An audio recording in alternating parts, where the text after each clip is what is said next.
Hi BookTube! I'm out here enjoying the lovely summer weather, and so I thought since I'm outside reading, I might as well go ahead and film my video outside. If you hear some noise, it's either my cat scratching on a chair or it's the air conditioning gun from my neighbors.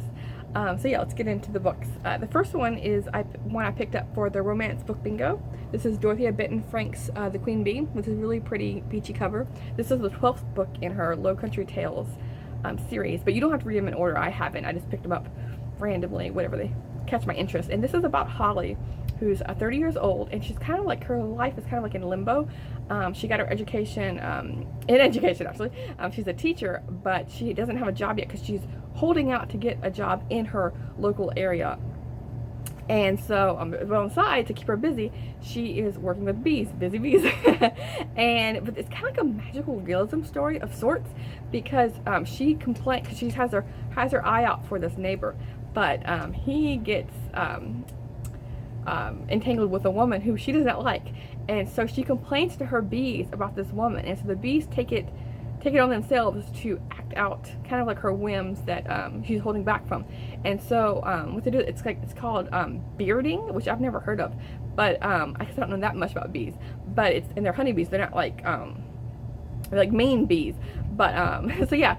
And bearding is when the hive gets too hot. There's too many bees in there. It's like bringing up the temperature. So some of the bees leave to cool it down and to cool themselves down as well. And so I guess normally they just, like, you know, they roll around and outside swarm in a little circle or something. But in this story, the bees, like the lady pulls up, the neighbor pulls up in her car, and the bees like swarm to her car and just like sit on the windows and the car. And the woman freaks out, and so stuff like that. It's kind of funny. It's a humorous part of the book, but yeah, it's almost like magical realism, like I was saying, where these bees aren't acting like normal bees. But it's a really cute story about the woman, Holly, the main character, finding out kind of like what she wants in life and what things that she wants to hold on to and things that she just have to let be. It was really, I really like the encounter with her sister, because Holly is living with her mother, and her mother's like this really interesting character, kind of grumpy at the beginning, but she has a really interesting story.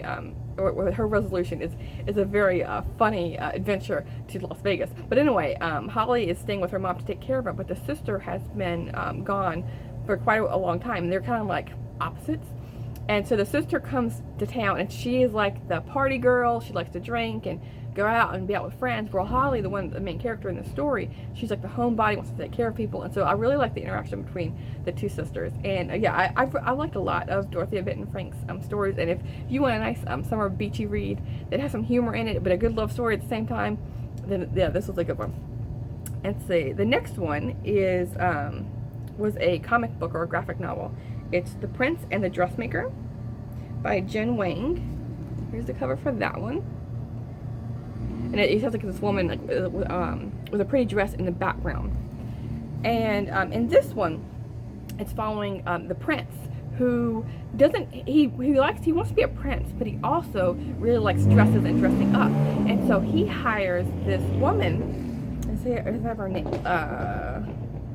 I'm horrible with names. Frances. Okay, the dressmaker's name is Frances, and so he gets her involved in making dresses for him. So he hides it from his parents, of him dressing up as a woman. His like alter ego is Lady Crystalia. I can't pronounce it. Crystalia is what it looks like.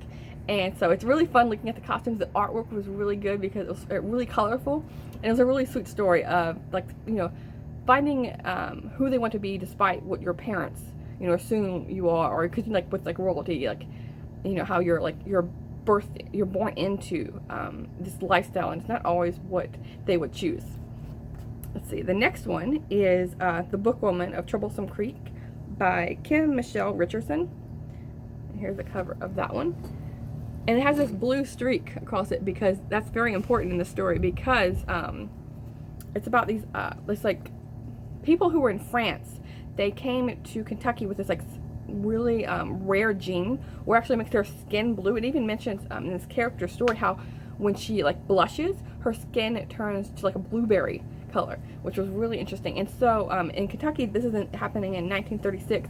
Not only do you have like racism towards black people, but you have racism towards the blue people as well, because she's seen as colored, and so she's encountering just like her fellow African Americans, you know, having to use the colored bathrooms, not getting work, and her being looked down on. And so it's all about a book woman. It's all about how she rides a mule, this like cantankerous mule, to different areas in the hollers of Kentucky to bring literature to people who would otherwise not be able to get to the libraries. And so in the back of the book, it was really informative. Not only did she talk about the origins of the Blue people and the time period of the 1930s in Kentucky, but she also talks about this book woman drive that was happening during the Depression. You know, like the WPA was set up by the Roosevelts, and so there's a lot of information on it. It's like, I really like this story, and I for sure will be picking up more from her. But yeah, I mean, it's a really intriguing like historical fiction novel. It's like one of the more different ones that I've read so far this year, just because I've never heard of the Blue people. So yeah, I love like learning all sorts of things. And this next one, talk about different, was very different. Was one of the really interesting biographies of a person. This is George Packer's Our Man. Here's the really interesting cover, and it's Richard Holbrooke and the End of the American Century. And I read a book by George Packer. I read Unwinding, which was one of my favorite books, I think, of last year or the year before. And this book in particular is really interesting because when he's telling the story of the life of the man, he'll say something like, "Oh, if you want to," it's like if you want to know more about, for example, the college and his college experience, well, I'm not going to tell you that in this book. If you want to learn more, then go to these books. So it's that kind of vibe, which was really intriguing. It had me keep turning the pages. So if you find like biographies kind of like stuffy or boring, then no, this one is like told in a very unique way. And this is about, because I knew nothing about Richard Holbrooke. I actually I saw this book on Steve Donnie's channel, and so I picked it up to learn more about him through that, because like I said, I knew nothing. And this man, he's very, very driven. He's always seeking out higher up, ways to get higher up in the government, and he really has a lot to do with the foreign affairs from the Vietnam War all the way up to the Afghanistan and Iraqi wartime. But he dies in, I think it was 2010 or 2011, and even when he's going into the hospital, he's like, "Don't you know? They need me. I need to still have communication with Pakistan because the war depends on me," and that kind of thing. Like, he's very emotional, and yeah, so he dies in the middle of a sentence, and like just this whole that kind of like gives you a feel for his life. And he's a really heavy ladies man. He's like, even in the nurses who he's like trying to save his life, you know, when he's going under, he's like, "Oh, you know, you're a pretty woman," talking to the nurses and stuff, like, "Oh, you know, what do you want? Like, I don't want a vacation, you know, I just want a good looking woman with me," and that kind of thing. So yeah, he was a not completely likable man, but intriguing at the same time. Now this next one is for, like I mentioned, the Romance Book Bingo. This is one that was chosen for like this month's read along, and this is Julie Ann Long's Hot in Hellcat Canyon, with this like summary cover. And this is actually set in like my area, but it's like a made up area. This is set in the Sierra Nevada foothills, which is the area where I'm right near. But it's all in this book. I wouldn't have picked up otherwise, besides for this read along, because it's not my typical romance read. But I really, really enjoyed it. I was so surprised by how funny it was. There's so much humor, like when so it's about Britt Langley, who kind of like escapes Los Angeles for a quieter lifestyle. She's been heartbroken before, so she wants to start over. So she starts over in this like small western town in the foothills of the mountains. And so like going through the town is this actor who is also has a lot of family issues and relationship issues. So he's kind of like taking a break from this like highfalutin Hollywood lifestyle. And so she is like, works on the side as like a real estate agent for rental apartments. And so she shows him the apartment that's up for lease, and it was a hilarious moment. Like, that's like one of the first encounters with each other. And so this old like 70s apartment where like there was a shag carpet, and so she shows him around, and she couldn't find the remote to open up the blinds. And he's like, well, maybe it's in the carpet. And he's like nudging the carpet, like something could be lost in there. And just like that kind of humor was just a delight to read. And like their story was really cute. And so yeah, and I think there's like 6 or 7 books already in the series. And so I will for sure be looking at some other ones.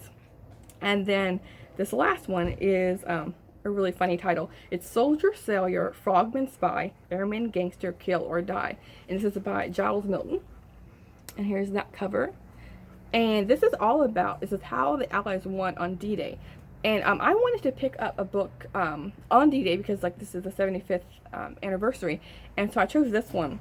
But I do want to pick up another one just because this one focuses on the first 24 hours of D-Day. And instead of giving you like a broad overview of the story, like, you know, the different battles and locations, it's focusing on many different people, like how the title like talks about, you know, soldiers, sailors, frogmen, spies, like all of these different like many episodes of different people where what's happening in their lives. Like it's all the torment and the anguish, and you know, like who survives and who dies, and it's really heartbreaking, but it's really good. But I do want to pick up a like an overview of D-Day to get, you know, like the broader out, you know, like I don't know what I'm trying to say, like an outer view of the area, not just the trees, but the whole forest is what I'm trying to say. But yeah, this one was really good. And if you're, you know, interested in D-Day, but you don't want to know about the battles or, you know, the generals, you want to know about the people, then this one is really good for that. It really gives you a sense of what's going on, and all sorts of people, all sorts of different backgrounds. So yeah, these are all the books I read this week. Let me know if you've read any of them, and I hope you could hear me. I know there's like my balcony is like right outside the parking lot, so I know there's a bunch of cars going by, but it seemed like everything was okay. But yeah, I hope everyone's having a lovely weekend. I can't believe the weekend's almost gone. I spent my weekend just reading Up a Storm. But yeah, our plan tonight is to read some more. So yes, thanks. I'll see you soon.